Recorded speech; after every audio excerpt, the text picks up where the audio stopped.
dengan nama-nama Allah yang husna dan sifat-sifatnya yang ulia, saya berdoa, Allahumma inna nas'aluka ilman nafi'an wa rizqan tayyiban wa amalan mutaqabbala. Para ikhwah, bapak-bapak, saudara-saudara yang dirahmati oleh Allah Subhanahu wa taala, pagi ini hanya sekedar ingin menyampaikan beberapa nasihat yang masih hangat di dalam diri, yang masih terngiang-ngiang di telinga, nasihat tatkala mengkaji ilmu-ilmu agama bersama Fadilatul Syekh Ibrahim ibn Amir Ruhaili hafizahullah ta'ala, dan juga Fadilatul Syekh Ismail bin Ghassab Al-Adawi hafizahullah ta'ala. Oleh karenanya, tema yang kita angkat pada kesempatan kali ini adalah nasihat bagaikan emas. Nasihat-nasihat ini saya kumpulkan dan apa yang tercatat di dalam daurah tersebut, mudah-mudahan dengan berbagi ini kita mendapatkan ilmu yang bermanfaat dan mudah-mudahan segera tersebar apa yang beliau inginkan dari daurah tersebut. Nasihat yang pertama yaitu bahwa dari hadis Rasul sallallahu alaihi wasallam riwayat Imam Bukhari dari Muawiyah bin Abi Sufyan radhiyallahu an, Rasulullah sallallahu alaihi wasallam bersabda, "Man yuridillahu bihi khairan yufaqihu fid din." Barang siapa yang diinginkan oleh Allah Subhanahu wa taala kebaikan, maka niscaya Allah Subhanahu wa taala akan memahamkan kepadanya dalam perkara agama. Syekh Ibrahim bin Amir Ruhaili hafizahullah ta'ala, mungkin ini akan saya bagi nasihat-nasihat yang pertama dari beliau, kemudian nasihat yang kedua nanti dari Syekh Ismail bin Adawi Al-Ghassab hafizahullah ta'ala. Sebelumnya saya ingin menyebutkan bahwa sebenarnya tidak layak saya berbicara di hadapan para ikhwah dan saudara-saudara sekalian, terutama al-asatidzah al-fudhala, guru-guru saya, akan tetapi ini hanya sebatas saling mengingatkan satu dengan yang lainnya, dan tanda orang yang saling mencintai sebagaimana yang dijelaskan oleh para ulama ketika menjelaskan hadis riwayat Bukhari, sab'atun yudhilluhumullah yauma la dhilla illa dhilluh, 7 orang yang dinaungi oleh Allah Subhanahu wa taala pada hari yang tidak ada naungan pada saat itu. Salah satunya adalah rajulani tahabba fillah, 2 orang yang saling mencintai di dalam Allah, maksudnya karena Allah. Ijtama'a alaih waftaraqa alaih, mereka berkumpul karena Allah dan berpisah pun karena Allah.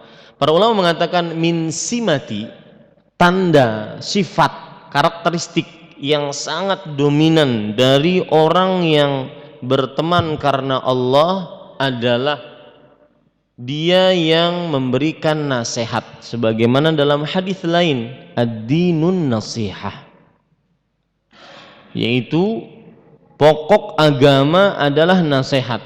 Agama seseorang akan berdiri tegak disebabkan adanya nasihat. Makanya sekali lagi sebenarnya tidak pantas berbicara di hadapan Al-Ustadz Al-Fadhil Abu Sa'ad hafizahullah ta'ala, kemudian Ustadz Afifi, Ustadz-ustadz kita semua, kan tetapi ini termasuk daripada kita saling mengingatkan satu dengan yang lainnya, mudah-mudahan bermanfaat. Dari hadis tadi, man yuridillahu bihi khairan yufaqihu fid din, maka Syekh Ibrahim bin Amir Ruhaili hafizahullah mengatakan, al-fiqhu fid din madaruhu ala thintain. Mempelajari ilmu agama itu berputar pada 2 hal. Yang pertama, ma'rifatul ahkami syar'iyyah bin nususis syar'iyyah, mengetahui hukum-hukum syariat yang diambilkan dari dalil-dalil yang tegas berdasar dari Al-Quran ataupun hadis-hadis sahih Nabi Muhammad SAW. Ini yang pertama. Jadi ketika orang yufaqihu fid din, Allah Subhanahu wa taala memahamkan dia tentang agama, maka maksudnya ini. Yang pertama, dia mengenal hukum-hukum syariat. Nanti kita akan bicarakan apa hukum-hukum syariat yang dimaksud. Hukum-hukum syariat yang berdasarkan nas. Nas itu adalah dalil yang tegas dari Al-Quran dan Sunnah Nabi Muhammad SAW yang nantinya dipahami oleh pemahaman para salafus saleh. Yang kedua, termasuk daripada fiqhu fid din, yang mana Rasulullah SAW mendoakan Abdullah bin Abbas radhiyallahu anhu sebagaimana riwayat Bukhari, yaitu Allahumma faqihhu fid din wa 'allimhu ta'wil. Ya Allah, fikihkan dia dalam agama. Artinya pahamkan dia dalam agama. Pemahaman dalam agama maksudnya ma'rifatul ahkam syar'iyyah, mengenal hukum-hukum syariat. Nanti kita akan bahas apa itu hukum-hukum syariat dengan nas, dalil-dalil yang tegas dari Al-Qur'an dan hadis-hadis Rasul sallallahu alaihi wasallam. Yang kedua yaitu ma'rifatu ahkami ahliha min jihatil fi'li wa tark. Artinya yaitu mengetahui hukum-hukum pelaku dari syariat yang dipelajari tadi. Dilihat dari sisi perintah ataupun larangan. Dilihat dari sisi pengerjaan atas perintah tersebut ataupun peninggalan atas perintah tersebut. Jadi selama ini yang kita kenal, man yuridillahu bihi khairan yufaqihu fid din, barang siapa yang belajar ilmu agama, maka barang siapa yang diinginkan oleh Allah kebaikan, maka niscaya Allah akan pahamkan agama kepadanya. Pemahaman agama yang dimaksud selama ini kita hanya cuma poin pertama, ma'rifatul ahkam, mengetahui hukum. Adapun mengetahui penurunan hukum tersebut kepada seseorang, maka ini belum kita dalami ataupun belum kita pahami semaksimal mungkin. Ya, ini para ikhwan yang dirahmati oleh Allah Subhanahu wa taala. Seperti misalkan dalam pemahaman agama, hukum-hukum syariat yang dimaksud tadi adalah misalkan al-ahkam al-masyru'ah min jihatil amri wan nahi. Hakam hukum-hukum syariat yang disyariatkan oleh Allah Subhanahu wa taala dilihat dari sisi perintah dan larangan. Itu nanti ada wajib, ada mustahab, ada wajib, ada mustahab. Kalau dari larangan ada makruh, ada muharram. Di antara dua hal yang mamnu dan masyru' tadi ada yang mubah. Nah, itukah hukum-hukum syariat? Jadi orang dinyatakan pemahaman agamanya, dia diinginkan oleh Allah Subhanahu wa taala kebaikan tatkala dia memahami hukum-hukum ini. Hukum-hukum yang berkaitan dengan perintah ataupun hukum-hukum yang berkaitan dengan larangan. Paham sampai sini? Ya. Kalau seandainya seseorang diinginkan kebaikan oleh Allah, maka dia niscaya akan dipahamkan oleh Allah Subhanahu wa taala tentang hukum-hukum yang berkaitan dengan hukum-hukum syariat, baik dilihat dari perintah ataupun larangan. Perintah yaitu yang wajib ataupun mubah, larangan yaitu makruh ataupun muharram, hal yang diharamkan. Di antara kedua hukum ini ada sesuatu yang mubah, yaitu sesuatu yang dihalalkan. Yang wajib tadi, kemudian yang mustahab, kemudian makruh, haram. Orang dinyatakan paham agama kalau memahami hal-hal ini. Nah itu garis bawahi baik-baik. Jadi apa maksud man yuridillahu bihi khairan? Ini hadis agung.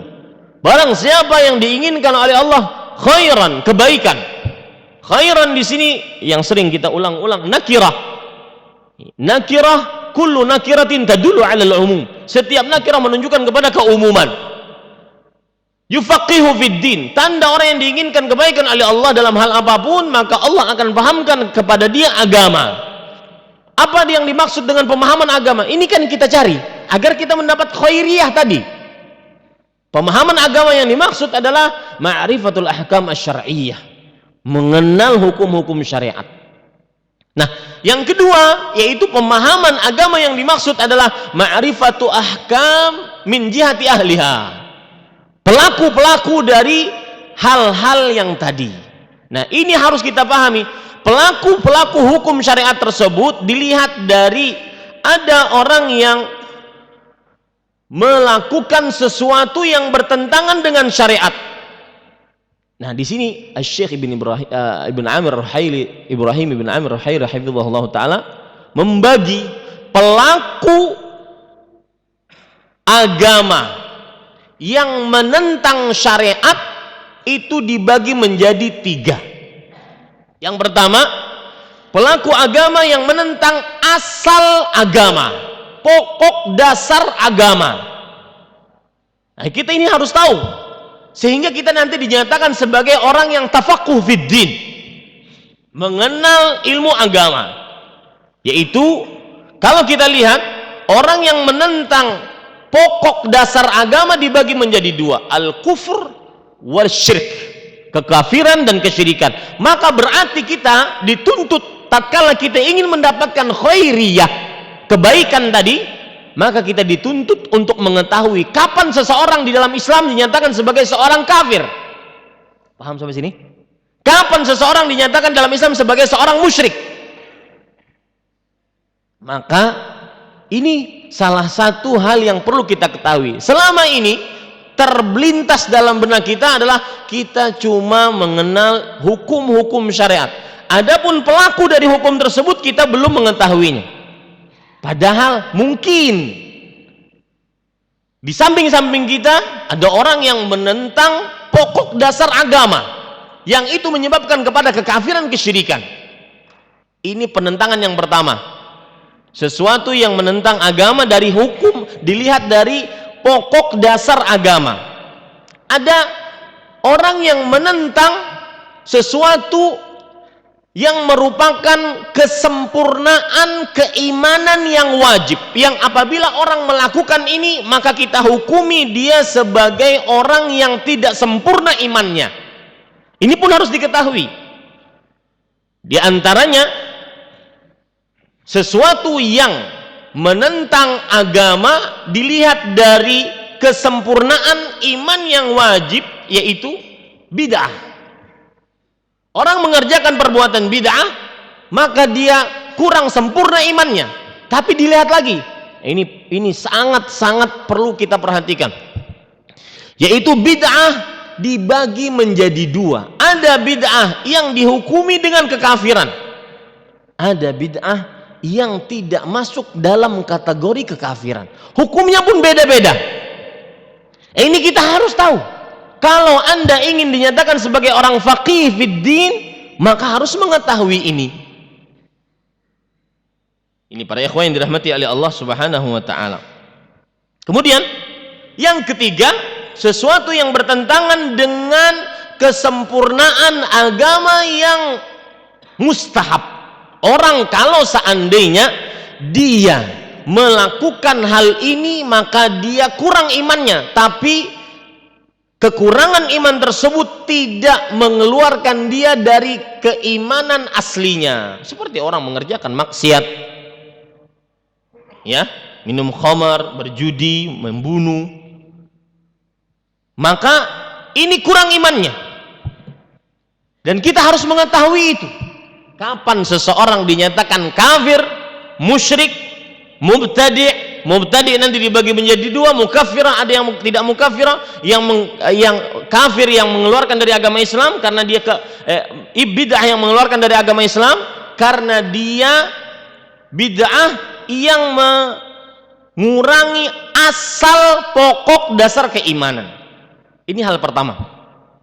Nasihat beliau bahwa jika Anda ingin memahami agama, pahamilah 2 hal ini, sehingga Anda akan mendapatkan khairiyah, kebaikan tadi. Khairiyah bukan nama tetangga perempuan saya. Ya, kebaikan tadi, yaitu apa? Yaitu pertama mengenal hukum-hukum syariat. Nanti sebenarnya ada hukum syariat itu ada hukum yang mutlak seperti halal, haram. Ya.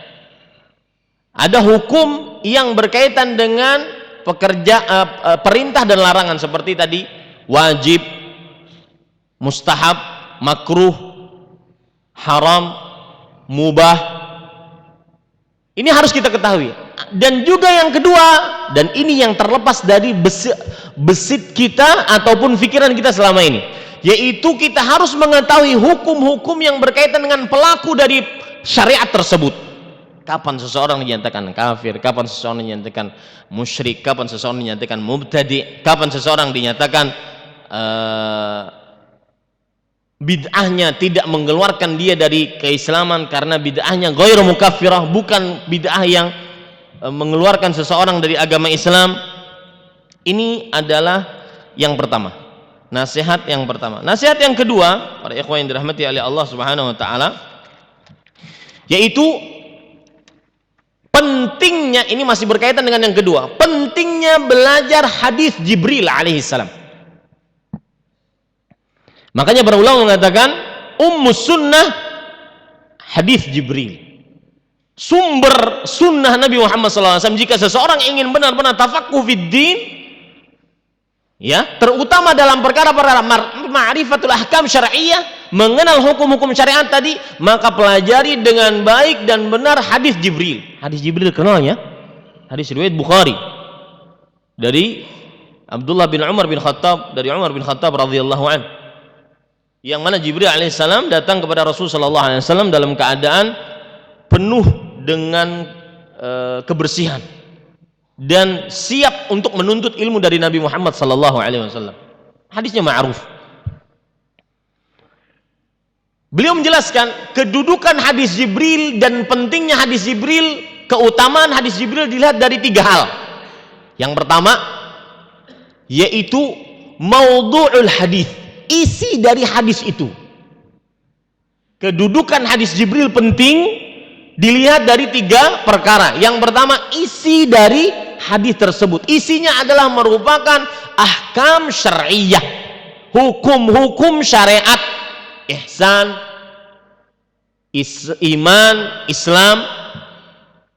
Ini yang pertama. Yang kedua, hadis Jibril mempunyai kedudukan yang tinggi, mempunyai kedudukan yang tinggi dalam agama Islam dilihat dari muballighi yang menyampaikan hadis tersebut.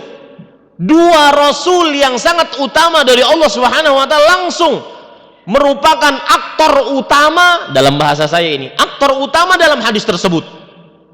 Siapa rasul yang 2 tersebut? Jibril, kemudian Nabi kita Muhammad sallallahu alaihi wasallam.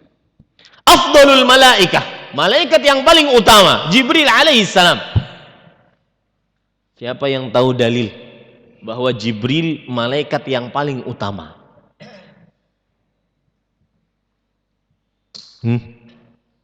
Mana ada dalil dari Al-Quran atau hadis Jibril malaikat yang paling utama? Jadi ketika kita gini, kita harus mengetahui sesuatu yang agung sehingga kita mengagungkan sesuatu tersebut. Contoh,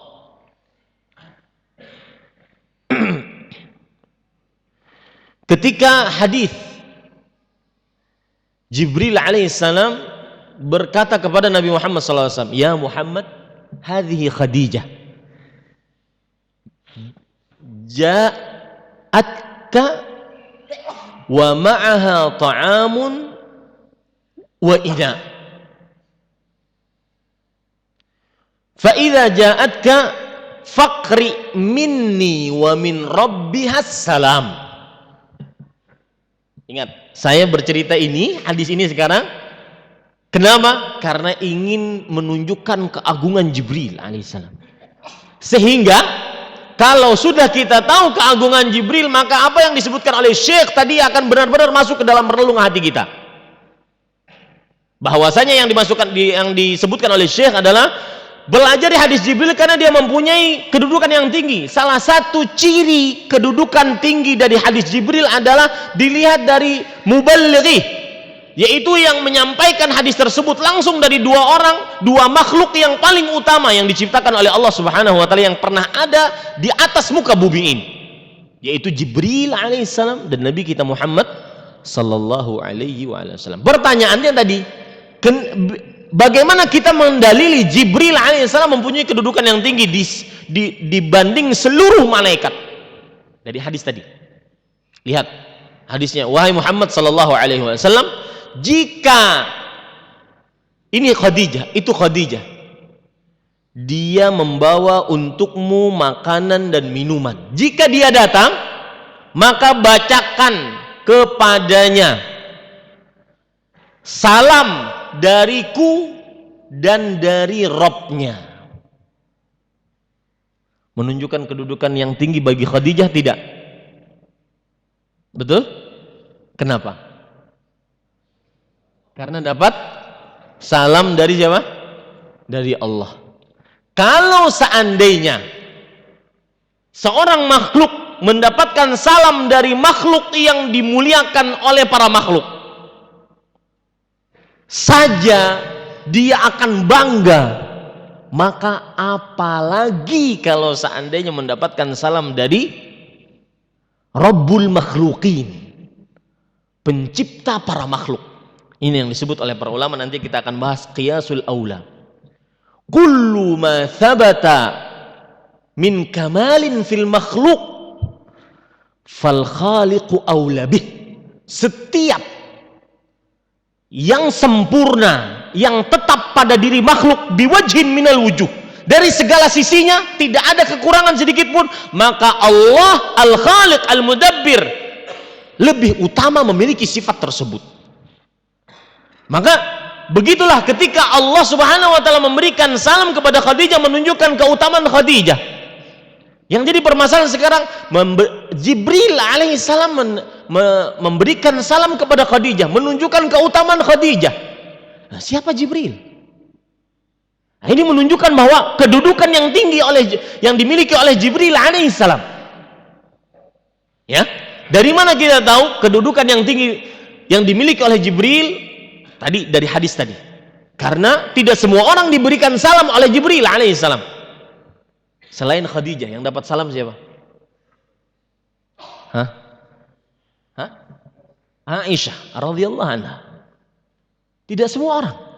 Karena Jibril malaikat yang paling mulia.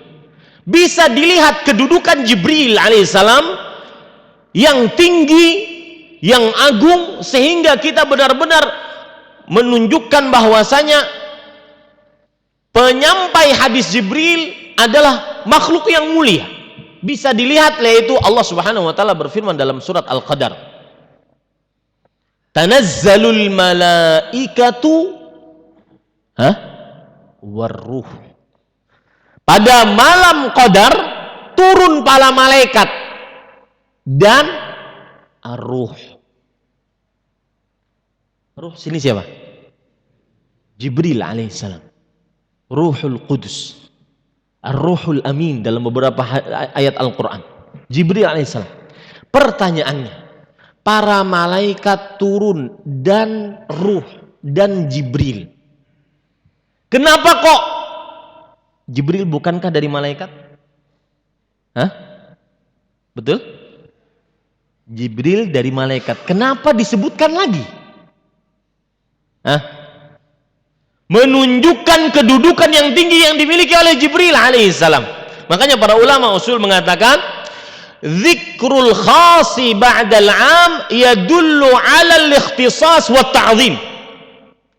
Penyebutan sesuatu yang khusus, Jibril, ruh, setelah umum, menunjukkan kepada kekhususan dan pengagungan.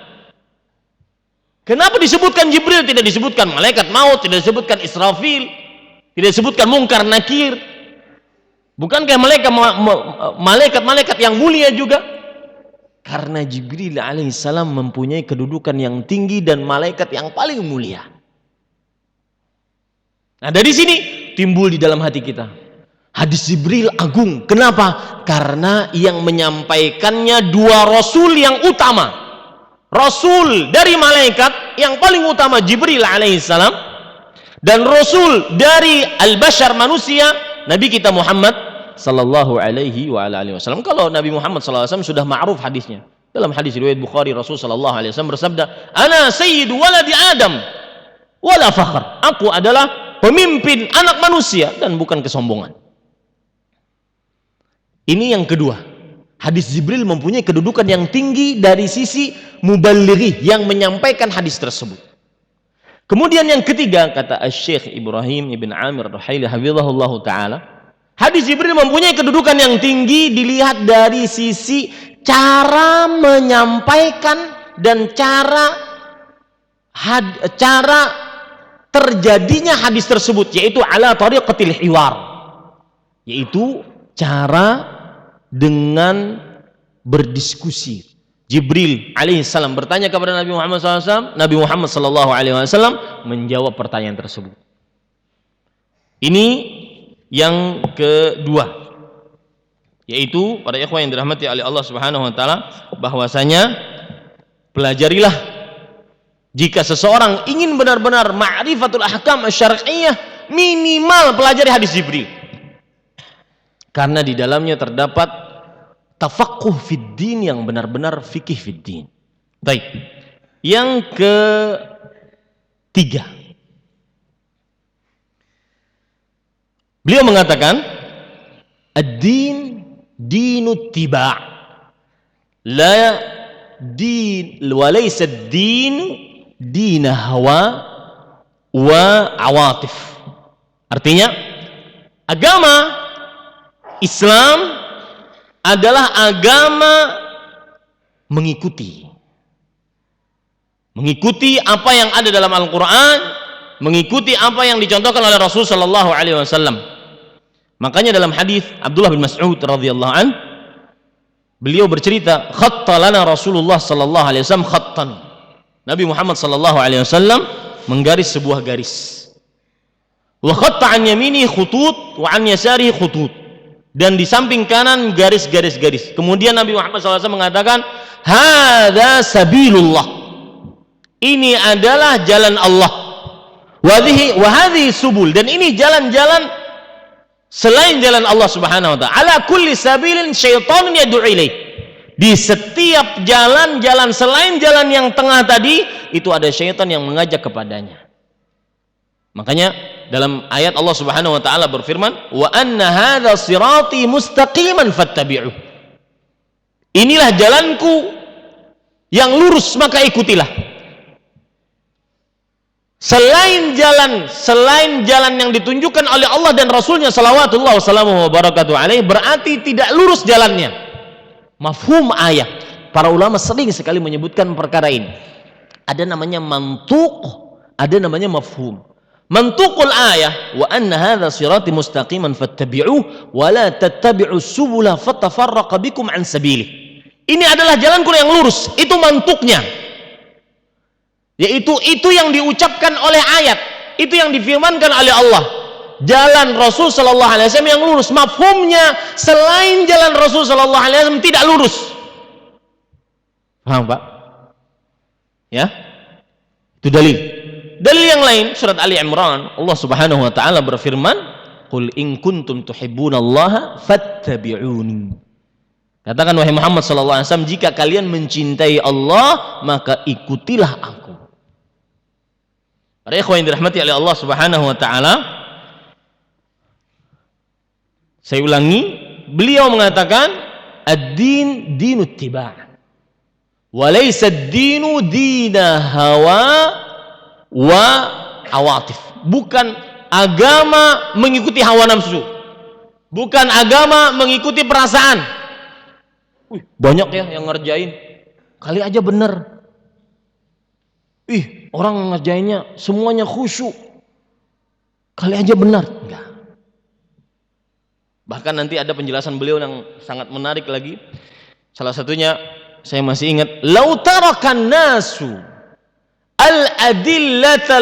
al-adillata minal Qur'ani was sunnah jami'an wa yattabi'u qawla ahadin ma taraknal adillata abadan. Kalau seandainya manusia meninggalkan Al-Quran dan Sunnah dan pergi ke pendapat seseorang seluruhnya begitu, maka kita tidak akan pernah meninggalkan dalil tersebut. Dan ini azimah, ini iman, ini adalah kokoh keimanan, harus.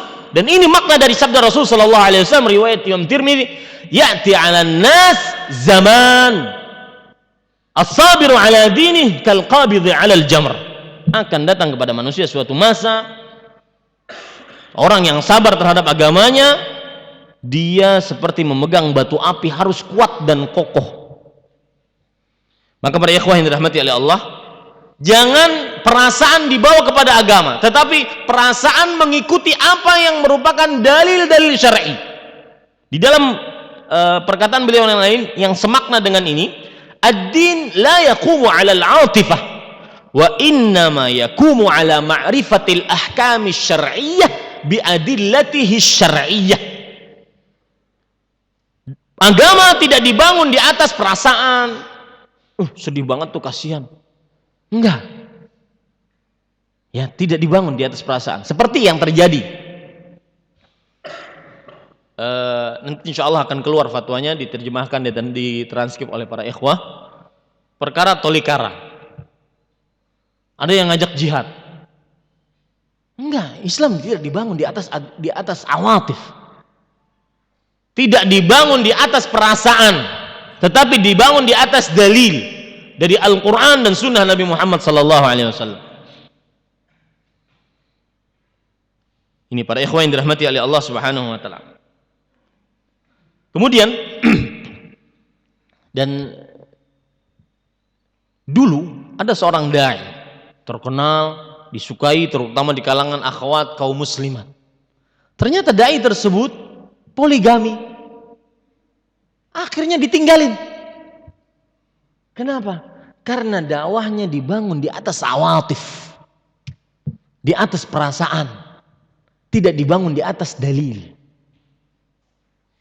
Coba lihat, ustadz-ustadz di sini, ada yang istrinya 2, ada yang 3, ada yang nggak mau hadir di majelisnya?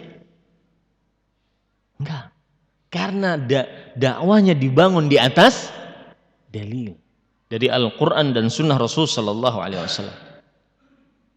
Paling-paling dia bergumam di dalam hatinya, kapan saya juga begitu, Ustaz? Para ikhwan yang dirahmati oleh Allah Subhanahu wa taala. Kemudian yang keempat, nasihat yang keempat. Nasihat ini berkaitan erat dan ini adalah merupakan ciri khas nasihat dari Asy-Syaikh Ibrahim ibn Amir Ar-Ruhaili hafizahullah taala. Itu yang berkaitan dengan hati, yang berkaitan dengan perkara-perkara perasaan hati. Para ulama mengatakan ketika mereka mensyarah hadis, ala inna fil jasadi mudghah idza saluhat saluhal jasadu kullu wa idza fasadat fasadal jasadu kullu ala wa hiyal qalb. Ingatlah kata Rasulullah SAW, di dalam jasmani tubuh seseorang itu ada sepotong daging. Jika dagingnya itu baik, maka semuanya akan baik. Maka para ulama di sini mengatakan qalb itu apa? Maka wallahu alam, pendapat yang benar yang dikatakan oleh Syekhul Islam Taimiyah rahimahullah, qalb adalah hati, sepotong daging yang ada di dalam dada tersebut. Berdasarkan hadis tadi, inna fil jasadi mudghah, sesungguhnya di dalam hati, di dalam jasad tubuh manusia ada sepotong daging. Tetapi sepotong daging ini erat kaitannya dengan perasaan, dengan penerimaan, dan dengan akal pikiran manusia. Makanya Rasulullah SAW bersabda, jika hatinya baik maka seluruh anggota tubuhnya akan memancar kepada kebaikan, menjurus kepada kebaikan. Maka para ulama mengatakan, entah itu dinamakan, biasakan para ustadz mengatakan qalb di sini jantung, ada qalb di sini hati. Maka yang penting entah dinamakan jantung, hati, itu urusan silakan. La musyahata fil Islam. Akan tetapi yang dimaksud adalah sepotong daging. Salah satu dalilnya juga yaitu Rasul sallallahu alaihi wasallam ketika kecil dan ketika sudah diangkat menjadi nabi dan rasul, beliau dibelah dadanya oleh siapa? Jibril. Dikeluarkan sepotong daging tersebut dan dikeluarkan bagian-bagian yang kotor. Kemudian Jibril alaihissalam mengatakan, "Hadza hazzus syaitani mink." Ini adalah bagian dari syaitan dalam dirimu. Kemudian dibasuh di dalam sebuah bejana yang terbuat dari emas, kemudian dengan air zam-zam, kemudian dimasukkan lagi. Berarti itulah daging, sepotong daging yang memang ada di dalam hati, di dalam tubuh kita. Itu namanya qalb. Tetapi erat kaitannya dengan perasaan dan apa? Dan akal pikiran manusia. Para ikhwah yang dirahmati oleh Allah, Asy-Syaikh Ibrahim bin Amir Ar-Ruhaili hafizahullah taala, beliau mengatakan, la yaghurruka madhun nas. Sebelum saya terjemahkan, ini poin nasihat yang keempat ini bermanfaat untuk agar kita, satu, tidak ujub, tidak riya, suka tawadhu', dan itu simatus salihin. Itu adalah tanda-tanda karakteristik yang sangat dominan dari orang-orang saleh. Ini nasihatnya. Beliau mengatakan, la yaghurruka madhun nas. Jangan sampai pujian manusia menipu. Li'anna adz-dzamba alladzi fa'altahu huwa dzambuka 'inda Allah. Karena dosa yang kamu kerjakan itu adalah tetap dinyatakan dosa di sisi Allah, meskipun walau madahakan nasu jami'an, meskipun seluruh manusia memujimu. Wallahi Pak, para ikhwah sekalian, kadang-kadang ini saya berbicara tentang diri saya sendiri, kadang-kadang di hadapan kaum muslim kita ini seperti bertopeng dengan kebohongan, sebagaimana dalam hadis Rasulullah SAW, la tajma' baina az-zuri wal kadhib, la tajma' baina al-kadhibi waz-zur. Jangan engkau kumpulkan di antara dusta dengan topeng kebohongan. Bagaimana itu? Kadang di hadapan manusia dinyatakan sebagai seorang ustadz, pendai, begini, dipuji, wah, habis. Al-insan ya'rif an-nafsi, ya akhi. Seseorang tahu dirinya sendiri. Makanya Rasulullah sallallahu alaihi wasallam mengajari kita, idza madahaka ahadun minan nas, jika salah seorang dari manusia memujimu, faqul Allahumma ighfir li ma la ya'lamun waj'alni khairan mimma yadhunnun. Ya Allah, ampuni aku atas apa yang tidak mereka ketahui dari apa yang aku kerjakan sebenarnya. La taghtar bimadhin nas. Jangan sampai tertipu, tergoda, lalai dengan pujian manusia. Manusia ya akhi, manusia. Ini nasihatnya Syekh Ismail bin Ghassab Al-Adawi. Al-insan insan, mahma kan al-alim, mahma kan al-ustad. Manusia tetap manusia. Khata, makhluk yang selalu melakukan kesalahan. Khata di sini adalah sighah mubalaghah. Makhluk yang selalu melakukan kesalahan. Tidak ada yang bisa mengaku dirinya sedikit kesalahannya, atau apalagi tidak pernah berdosa. Bahkan di situ ada ayat yang melarang kita untuk mensucikan diri. Fala tuzakku anfusakum huwa a'lamu biman ittaqa. Jadi jangan sampai dengan pujian tersebut, terutama ini orang-orang yang sering dipuji, yang ubtuliya bisyuhrah, yang dia diuji oleh Allah dengan popularitas, dengan penghormatan manusia. Ya akhi, anta adra binafsik. Kita tahu tentang diri kita sendiri. Jangan sampai kita tertipu dengan manusia.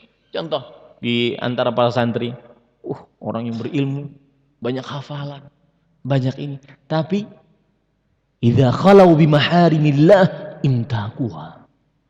Jika dia sudah sendirian dengan hal-hal yang diharamkan oleh Allah dia libas, langgar semua larangan tersebut. Akhi, apa faedahnya? La yaghurruka madhun nas. Jangan sama sekali pujian manusia membuatmu lalai, dan akhirnya seseorang dengan lalai tersebut maka dia lupa dosanya. Dan ini penyakit. Salah satu hikmah terbesar yang sangat luar biasa, antum cari saja, tidak ada satu dalil pun dari Al-Quran dan hadis Rasulullah SAW yang menunjukkan tentang diterimanya tanda seseorang diterima amal ibadah. Adapun yang dikatakan oleh para ulama, min alamati qabulil amal al-hasanatu ba'daha, termasuk tanda diterimanya amal adalah seseorang melanjutkan amal baik setelah dia beramal baik. Tetapi tidak ada dalil secara spesifik, eksplisit, rinci yang menunjukkan orang diterima sholatnya begini, diterima tanda diterima zakatnya seperti ini, tanda diterima hajinya seperti ini. Nggak ada. Tanda orang dapat Lailatul Qadar seperti ini, nggak ada. Mungkin waktu kecil dulu saya diceritakan kalau lagi SD, orang tanda diterima tanda mendapatkan Lailatul Qadar itu nanti atap rumahnya terbuka kemudian masuk cahaya, ya, lalu cahaya tersebut masuk ke dalam tubuhnya, yang asal warna kulitnya mungkin putih tua. Putih tua itu istilah Banjarmasin. Kalau kita lagi ngelamar perempuan, gimana kulitnya? Ya putih, tapi putih tua. Itu hati-hati yang antum kalau ingin nikah dengan orang Banjarmasin. Putih tua itu artinya hitam kelam.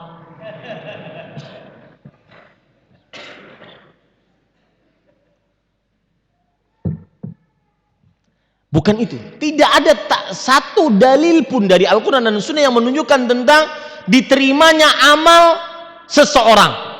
Tanda diterimanya amal seseorang. Faidahnya apa? Hikmahnya apa? Salah satunya adalah agar seseorang la yaghtar bihadzal amal. Agar seseorang tidak merasa puas dengan amal ini. Saya pernah ditanya oleh seseorang di majelis, Ustaz, bagaimana menghadapi tetangga yang tetangga ini sulit dinasihati, Ustaz? Memang kenapa, Pak? Saya ajak ke masjid nggak mau. Emang nggak mau kenapa? Apa sibuk mungkin? Atau ada sakit? Atau ada pekerjaan lain? Tidak, Ustaz. Dia bilang begini, kamu ke masjid saja, kamu sampai bangkotan di masjid tidak akan menyamai saya. Apa itu? Karena saya sudah haji dan umroh. Kamu ruku sujud sampai habis ini kekuatan, tidak akan menyamai sholat di Masjidil Haram. Sholat di Masjidil Haram berapa? Ya, 100.000 sholat. 100.000 sholat berapa? Berapa tahun? Hitung, keluarin handphone, hitung. Biar tahu keagungan satu sholat di Masjidil Haram. Pantesan orang ini dia akhirnya merasa puas dengan amal ibadah. Ini penyakit apabila seseorang sudah ujub. Puas dengan amal ibadah, dijelaskan oleh Imam Al-Qayyim. Puas dengan amal ibadah akhirnya menyebabkan dia malas untuk beramal. Satu. Yang kedua, puas dengan amal ibadah akhirnya menyebabkan dia meremehkan maksiat. Dua, puas dengan amal ibadah akhirnya dia takabur, sombong terhadap orang lain. Ini semua akibat tadi. Nasihat yang sangat luar biasa. Jangan tertipu dengan pujian manusia. Pujian manusia, satu, dosamu tetap di sisi Allah tatkala kamu tidak bertobat kepada Allah Subhanahu wa taala. Apalagi kalau sudah seseorang mengenal Al-Quran dan Sunnah dan mengikuti manhaj yang hak ini. Semakin dia semakin belajar, semakin maksiat, semakin hujahnya di sisi Allah berat. Pengadilannya tambah berat.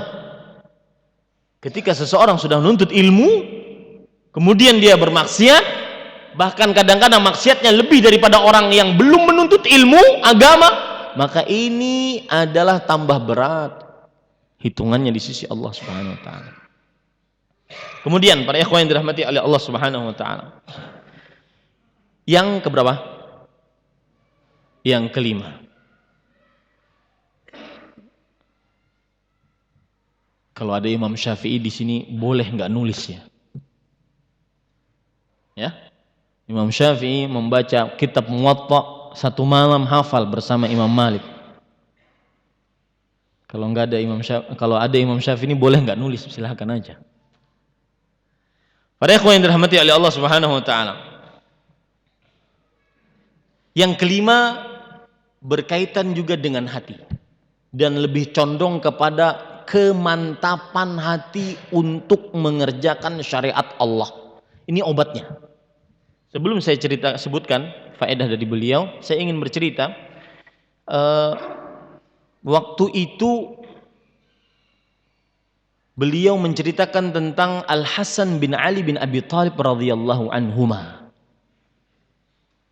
Al-Hasan bin Ali bin Abi Thalib radhiyallahu anhuma adalah khalifah yang kelima setelah Ali bin Abi Thalib bapaknya radhiyallahu anhu.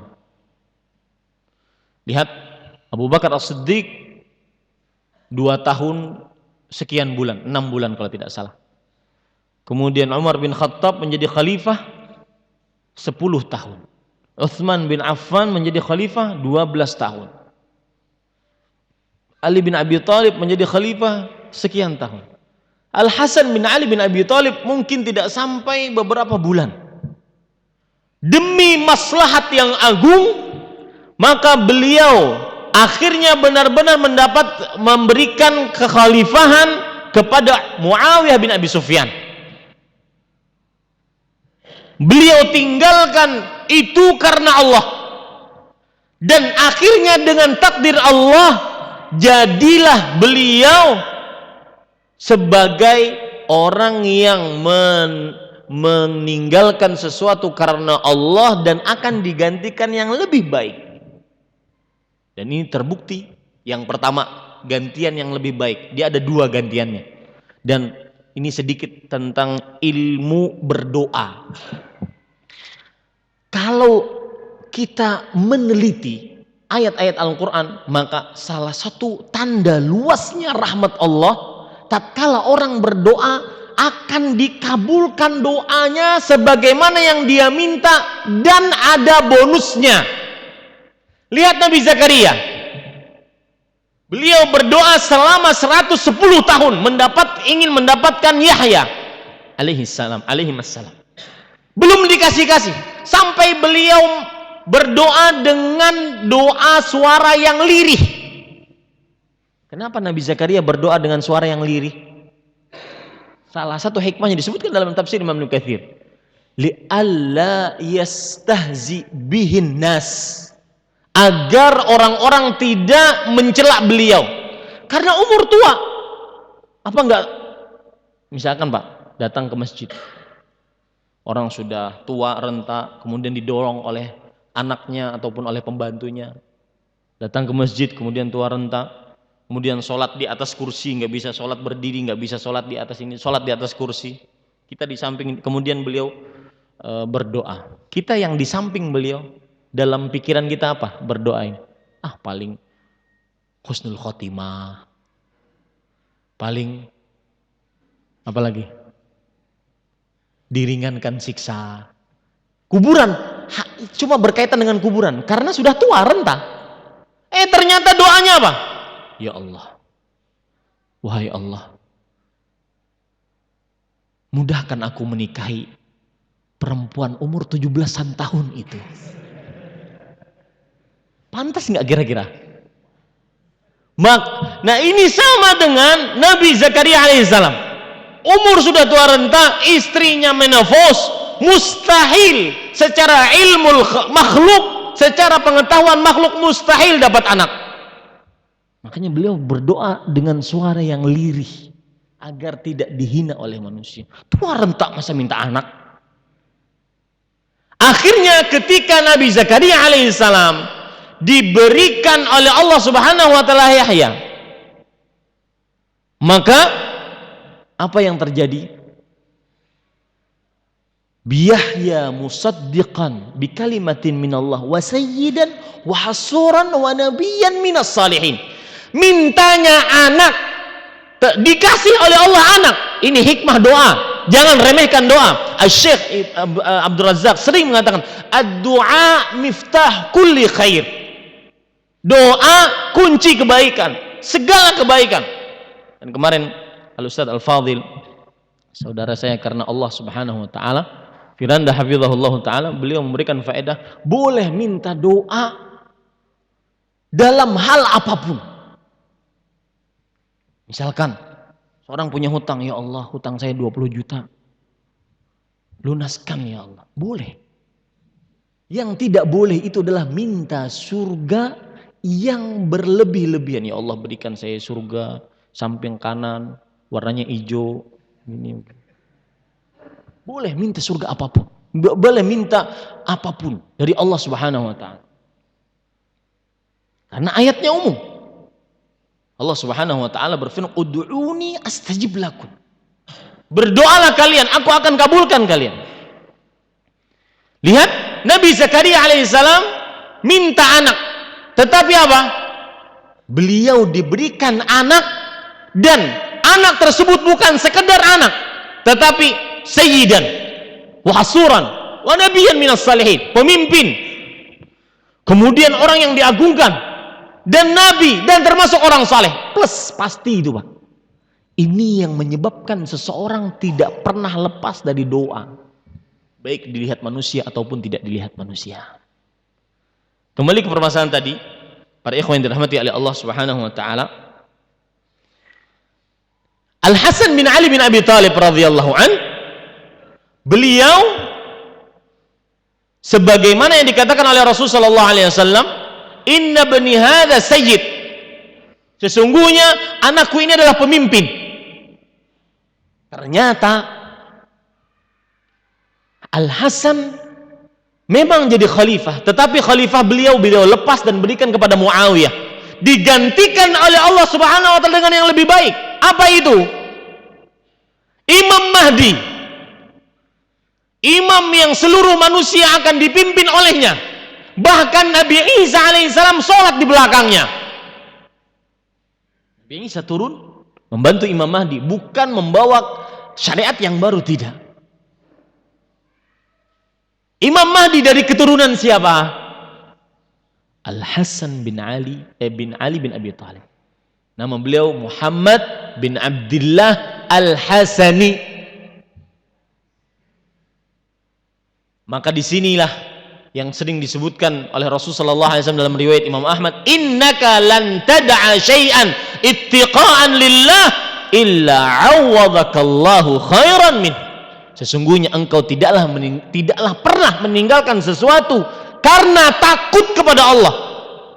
Ya, meninggalkan sesuatu karena takut kepada Allah, melainkan Allah akan gantikan yang lebih baik darinya. Seseorang kadang, para ikhwah sekalian, sulit meninggalkan sesuatu.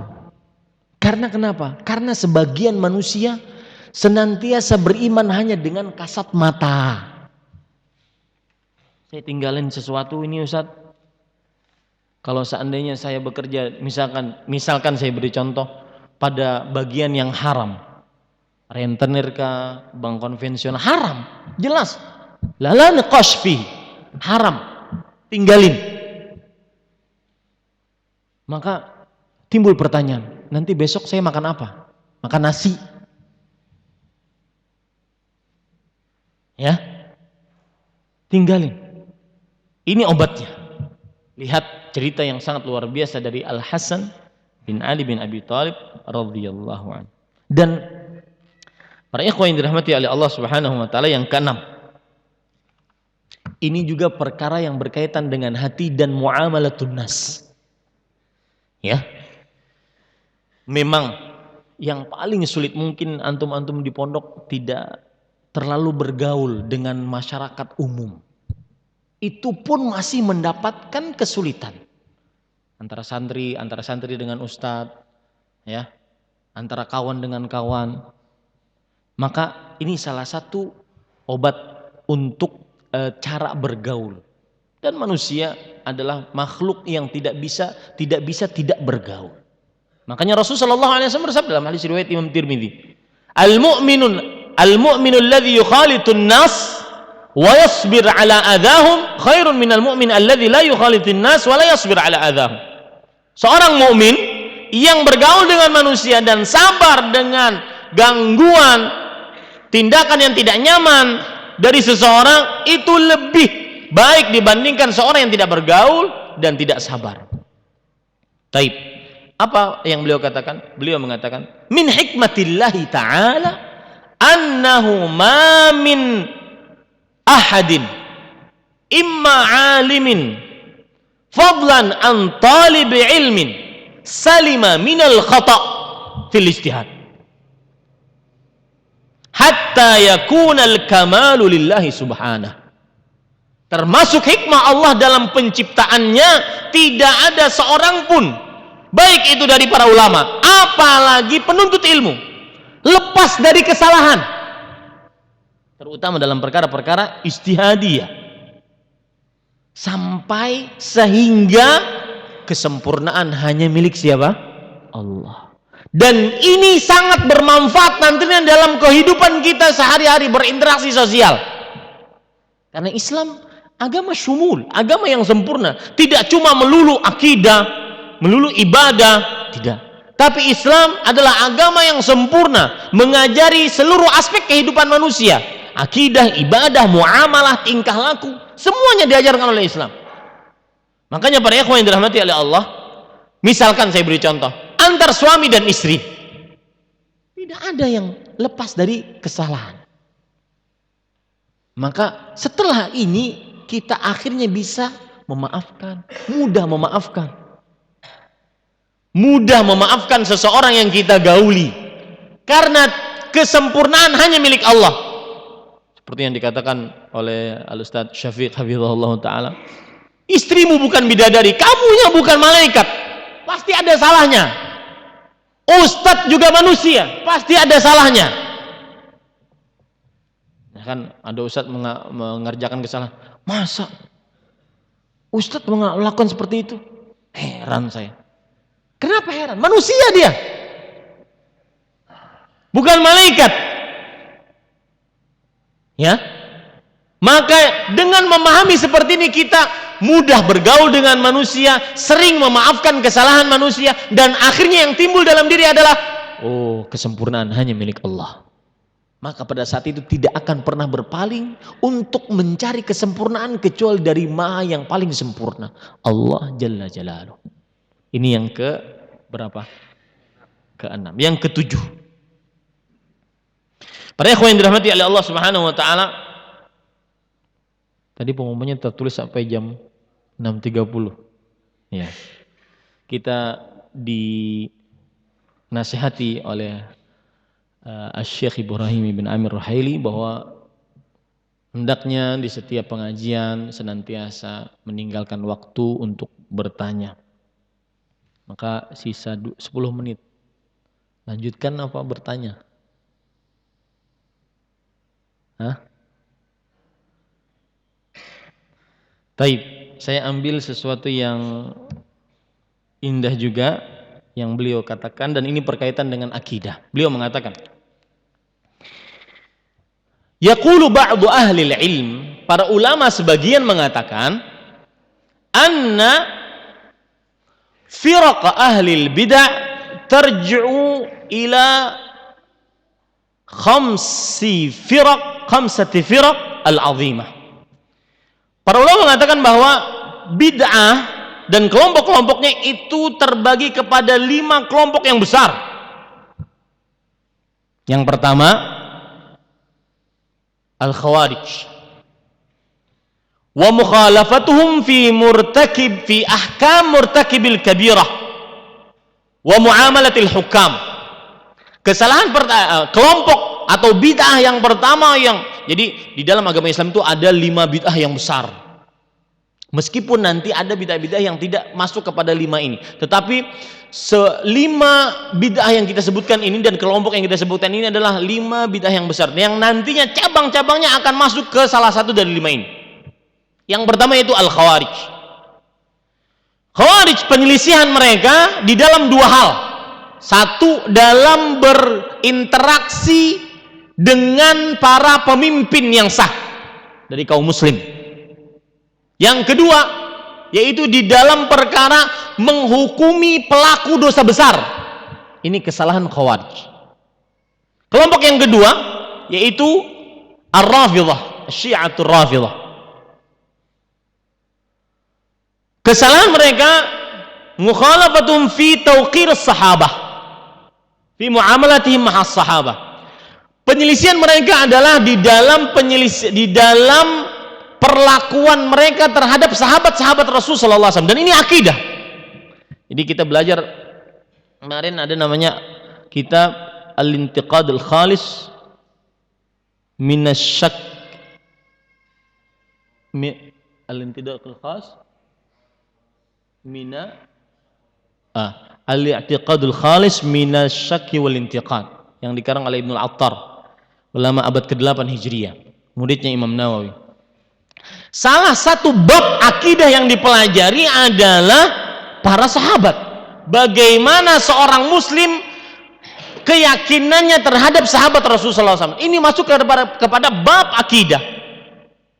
Ini yang kedua, kelompok ahli bid'ah yang paling parah yang kedua. Yang ketiga, yaitu Al-Qadariyah. Mukhalafatun fi mas'alatil qadar. Penyelisihan mereka dalam masalah kekuasaan Allah, takdir Allah. Yang keempat, Al-Murji'ah. Mukhalafatuhum fi mas'alatil iman. Penyelisihan mereka di dalam perkara keimanan. Di dalam perkara keimanan. Apakah iman itu cukup hanya dengan hati sebagaimana yang dikatakan oleh Murji'ah, atau dengan lisan dan anggota tubuh? Jadi kalau seandainya perkataan Murji'ah ini, orang iblis beriman meskipun dia ma sajada lillahi sajdah, meskipun tidak pernah sujud satu sujud pun terhadap Allah Subhanahu wa taala, beriman menurut orang Murji'ah. Selama dia meyakini dia beriman, itu sudah cukup. Nah, ini kesalahan Murji'ah. Yang ke berapa? Yang kelima, yang terakhir, yaitu Al-Jahmiyah. Jahmiyah, kelompok yang penyelisihan mereka di dalam perkara asma wa sifat, dan juga masuk ke dalam perkara takdir. Mereka adalah mujabbirah, yang mengatakan bahwasanya makhluk Allah Subhanahu wa taala itu adalah seperti robot yang digerakkan oleh Allah Subhanahu wa taala. Tidak ada kekuatan dari makhluk sama sekali. Ini para ikhwan yang dirahmati oleh Allah Subhanahu wa taala. Kemudian itu nasihat yang ke berapa tadi? Yang ke-7, yang ke-8.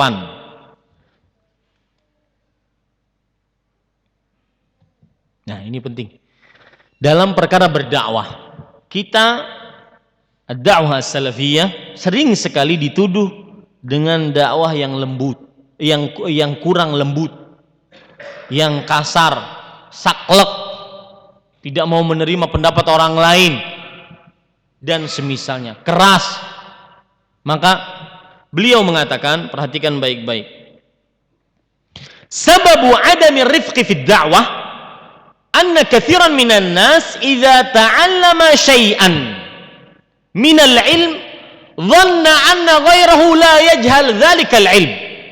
Artinya, sebab seseorang tidak lemah lembut dalam berdakwah, tidak bisa sering marah. Beliau menyebutkan itu masalah marah, ya. Orang bertanya tidak dilayani dengan baik, maka harus sabar, harus lembut, menyampaikan juga harus baik, santun. Sebabnya adalah, kata beliau, kebanyakan manusia atau banyak dari manusia Kalau sudah belajar sesuatu, dia mengira orang lain tidak bodoh atas sesuatu yang dia pelajari tadi. Ya, saya beri contoh mudahnya. Ini contoh dari saya, bukan dari Syekh. Minum dengan tangan kiri. Kita di Masjid Jamilur Rahman baru tadi pagi belajar makan dan minum dengan tangan kanan, dan terlarangnya dengan keras makan dan minum dengan tangan kiri. Ketika keluar dari pondok, melihat orang makan minum dengan tangan kiri seenaknya, langsung marah. Weh, tangan kanan, nggak punya tangan apa? Ya. Maka ini dimaksudkan oleh Syekh. Dia mengira bahwa ilmu yang dia dapatkan orang lain juga sudah apa? Tahu. Sering di kalangan para akhwat, ibu-ibu, kaum muslimah, orang-orang yang baru mengaji agama Islam, ingin duduk. Alhamdulillah mau duduk, alhamdulillah mau masuk majlis. Ya. Meskipun mungkin masih menor, kuning, hijau, merah, muda, semuanya ada. Jilbabnya masih jilbab pendek, kemudian pakainya ketat. Maka disalaminya enggak. Ya. Kemudian melihatnya dengan sinis. Senyum, tapi senyumnya itu ketus. Bisa menunjukkan senyum ketus itu gimana? Ustadz Z itu paling paham senyum ketus. Hafizahullah ta'ala. Saya tidak pantas sebenarnya dia berbicara di hadapan beliau. Ya, senyum ketus gitu ya. Contoh ini. Kenapa artinya kenapa ente datang ke masjid, ke majelis ilmu dengan dandanan seperti ini? Enggak tahu haram apa? Iya, enggak tahu, Mbak. Ini kesalahan fatal yang menyebabkan seseorang akhirnya tidak rifq dalam dakwah. Ente kok enggak tahu ya masalah ini?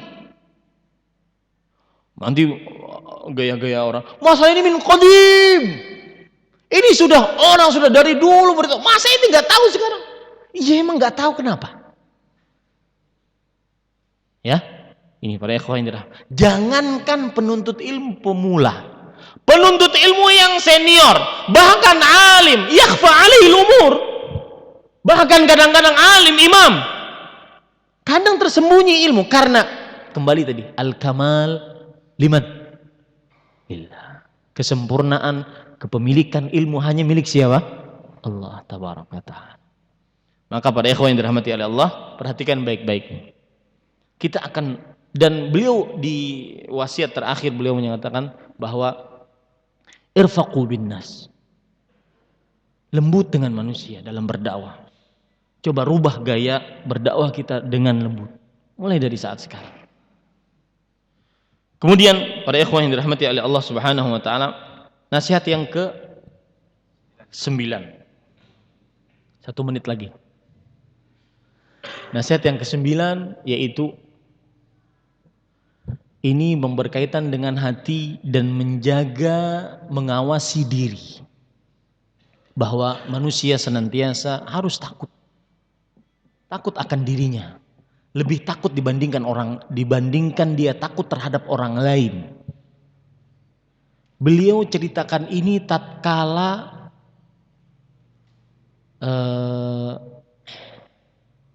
beliau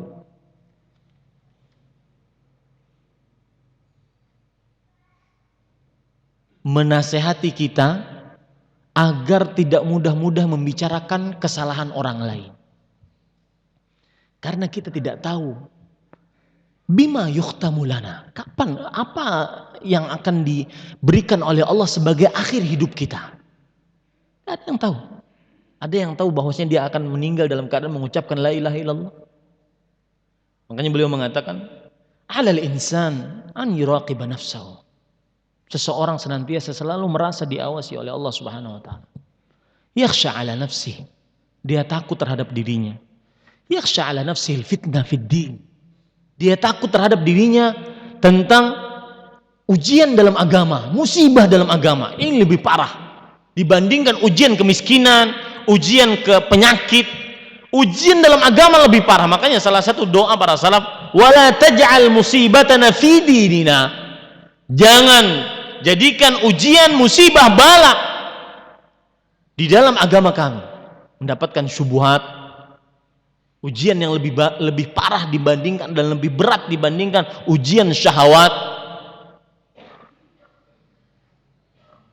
Ini para ikhwan yang dirahmati oleh Allah. Kemudian beliau mengatakan, dan semestinya seorang manusia senantiasa selalu ada di dalam diri dia, di dalam benak dia hadis Rasulullah SAW. Kalau tidak salah riwayat Muslim, badiru bil a'mal fitanan ka qita'il lailil mudlim yusbihu ar-rajulu mu'minan wa yumsi kafiran wa yumsi mu'minan wa yusbihu kafiran yabi'u dinahu bi'aradin minad dunya.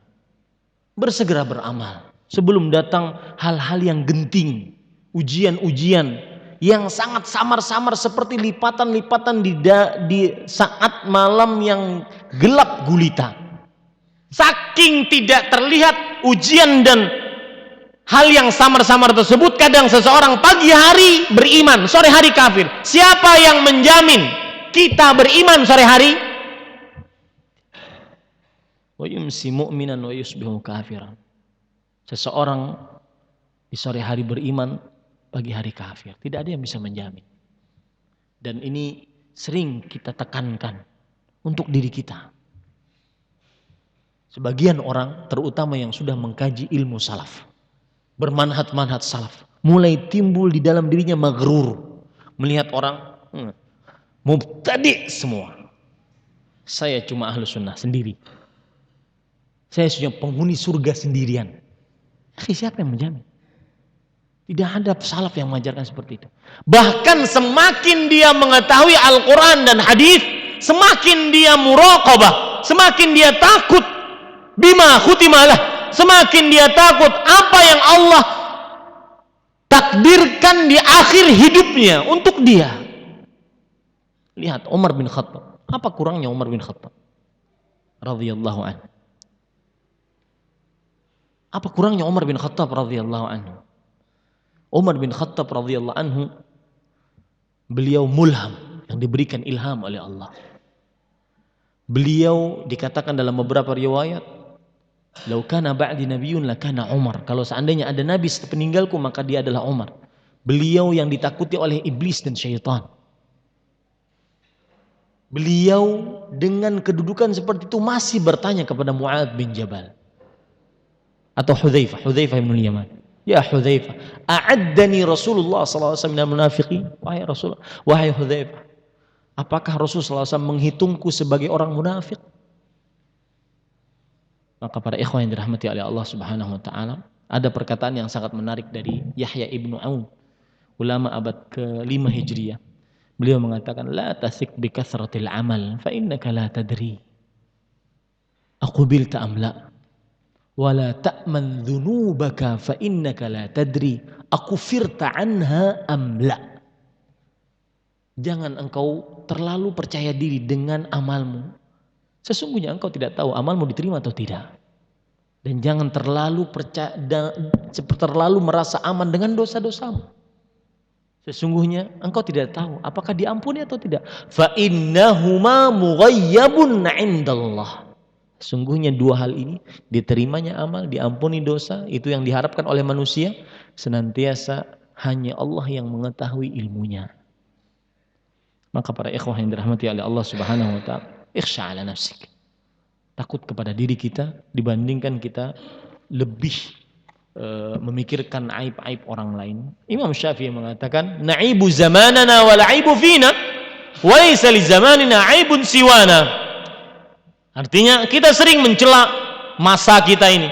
Oh, dasar orang-orang seperti ini tidak tahu malu, tidak tahu agama. Ternyata aibnya itu ada pada diri kita, dan tidak ada aib di zaman kita kecuali kita. Maka ya akhi, Rasulullah SAW ketika ditanya, ya Rasulullah, man najah? Wahai Rasulullah SAW, pada apa keselamatan?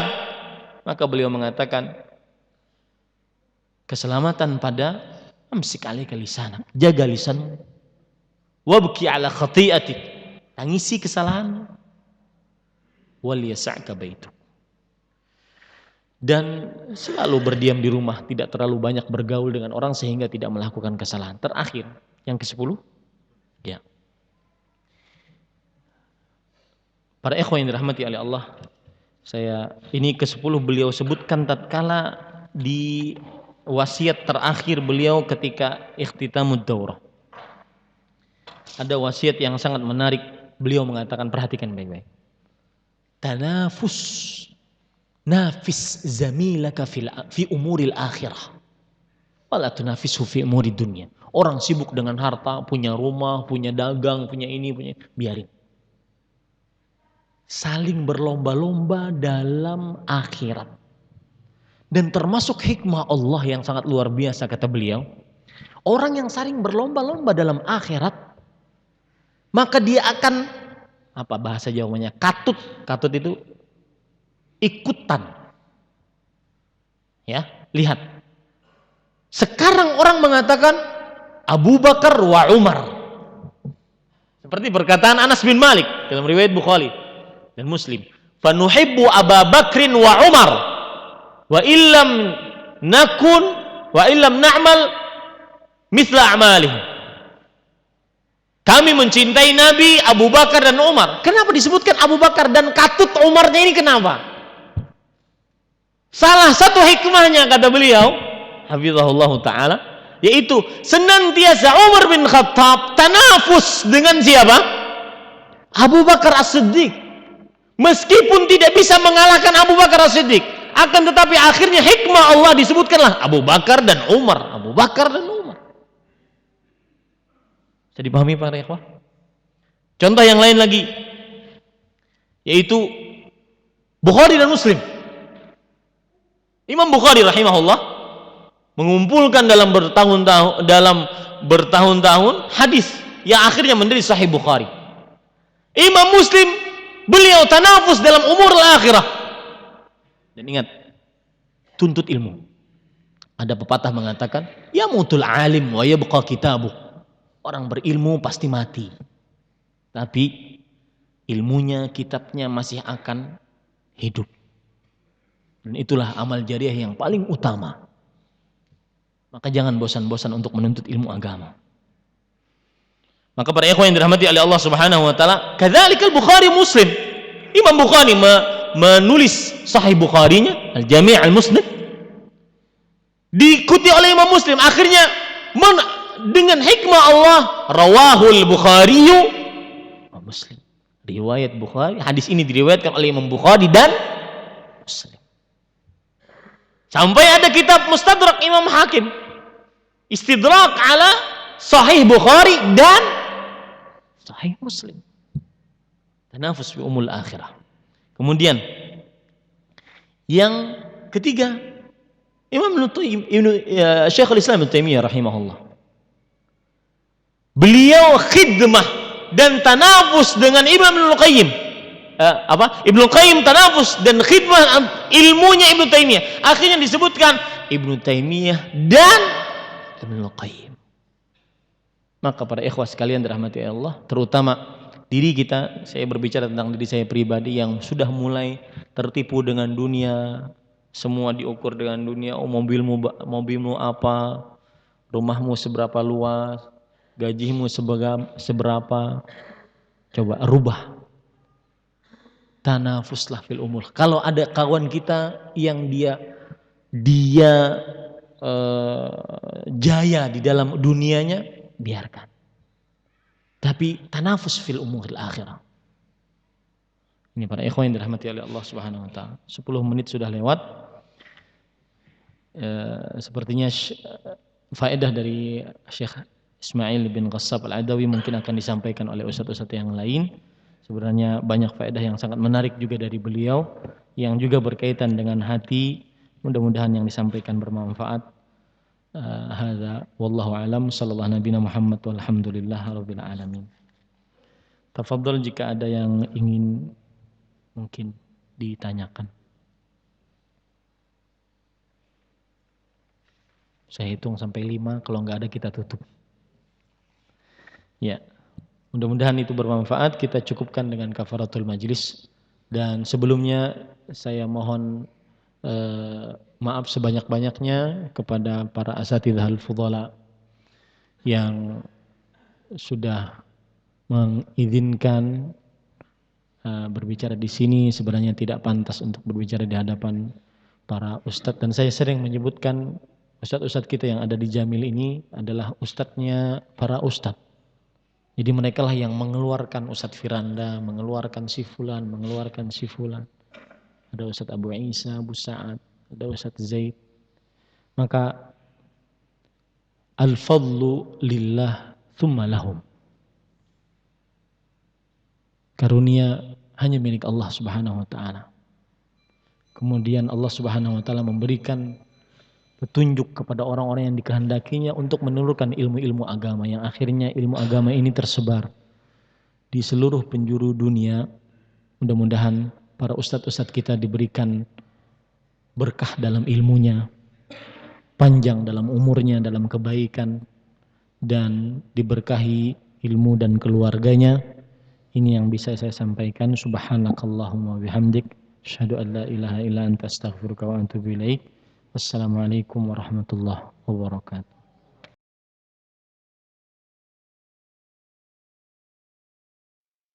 Terima kasih Anda telah menyaksikan Majas TV. Donasi dakwah Majas TV BNI Syariah Cabang Yogyakarta, nomor rekening 0331584080 atas nama Pondok Pesantren Syekh Jamirohman As-Salafi.